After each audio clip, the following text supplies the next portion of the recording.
அண்ணன் உள்ளிட்ட அத்துணை தாய் தமிழ் உறவுகளுக்கும் வணக்கம்.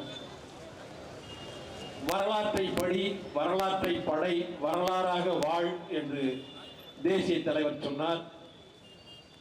நாம் வரலாற்றை நாம் படிக்கவில்லை. அதனால்தான் இந்த செஞ்சி கோட்டையை யார் கட்டினார் என்று நாம் இன்றைக்கு யுத்தம் செய்து கொண்டிருக்கின்றோம்.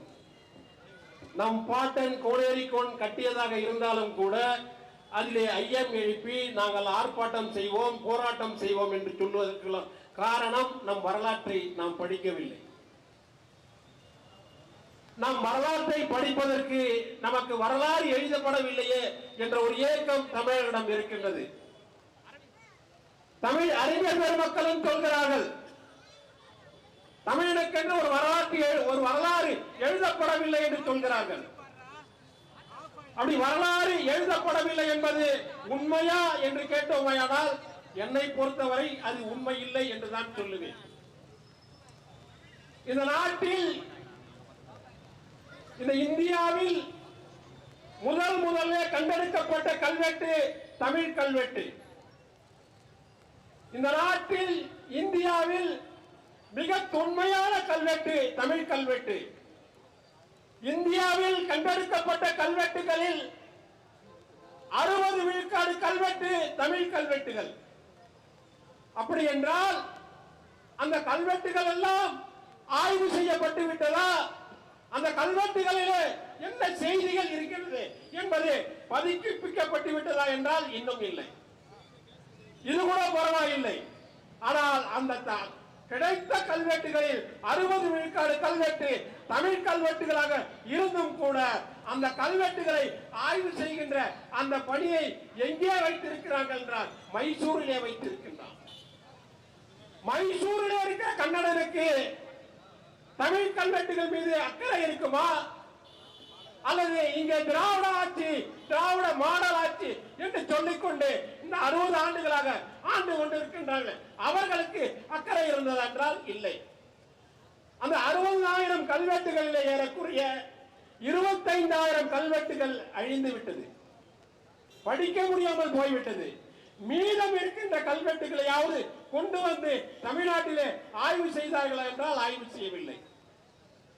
அப்புறம் எப்படி தமிழுடைய வரலாறு எங்கே இருக்கின்றது? தமிழுடைய வரலாறு ஆ தொடங்கி அக்கு வரை வரிசையாக எழுதப்படாமல் இருக்கலாம். ஆனால் ஒவ்வொரு மன்னனும் ஒவ்வொரு கோயிலை கட்டினான். கட்டிய மன்னன் அத்தனை பேரும் தங்களுடைய வரலாறுகளை அந்த கோவிலே செதுக்கி வைத்திருக்கின்றான். தமிழ்நாடு முழுவதும் இருக்கின்ற கோவில்களிலே கல்வெட்டுகள் இருக்கின்றது.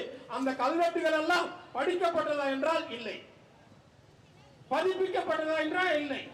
அப்புறம் எப்படி வரலாறு? வரலாறு அங்கே இருக்கின்றது. அதை செய்வதற்கு எவனுக்கும் நோக்கம் இல்லை.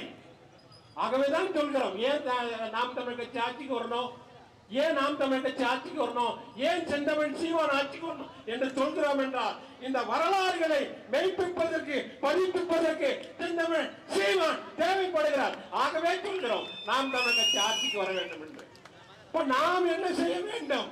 தமிழுடைய வரலாறு தெரிந்து கொள்ள வேண்டும் என்றால் நாம் என்ன செய்ய வேண்டும்?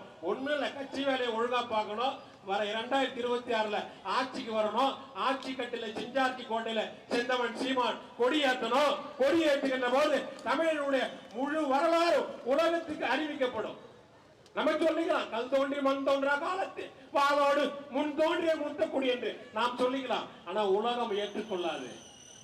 உலக அறிவியல் அந்த அறிஞர் அவையிலே விவாதிக்க வேண்டும், உலகத்தை ஏற்றுக்கொள்ள செய்ய வேண்டும். உலகம் ஏற்றுக்கொள்ள வேண்டும் என்றால் இந்தியா பணிய வேண்டும், இந்தியாவை பணிய வைக்க வேண்டும் என்றால் இங்கே செந்தமிழ் சீமான் வேண்டும், வேற ஒண்ணும் இல்லை.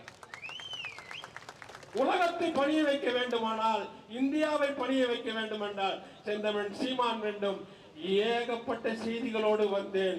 கீழே இருந்து செந்தில் கை காட்டி கொண்டே இருப்பதால் இன்னொரு கூட்டத்திலே என் கருத்துக்களை இன்னும் முழு வரலாறையும் சொல்கிறேன்.